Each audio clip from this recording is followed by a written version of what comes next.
Praise the lord.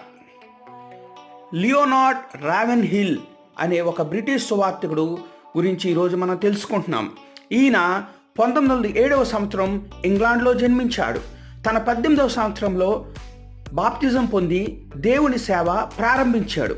1950 సంవత్సరంలో అమెరికాకు వెళ్ళి అనేక డినామినేషన్ చర్చిలో బోధించారు.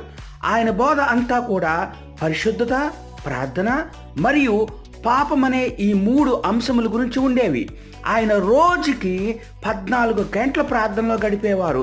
ఆయన అనేక పుస్తకాలు రాశారు. ఆయన రాసిన ఒక పుస్తకం ది రివైవల్ టారీస్ ప్రపంచవ్యాప్తంగా మిలియన్ కాపీలు అమ్మబడింది.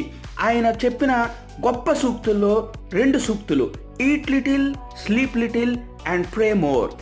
రెండవది, పాపం చేసేవాడు ప్రార్థించలేడు, ప్రార్థన చేసేవాడు పాపం చేయలేడు.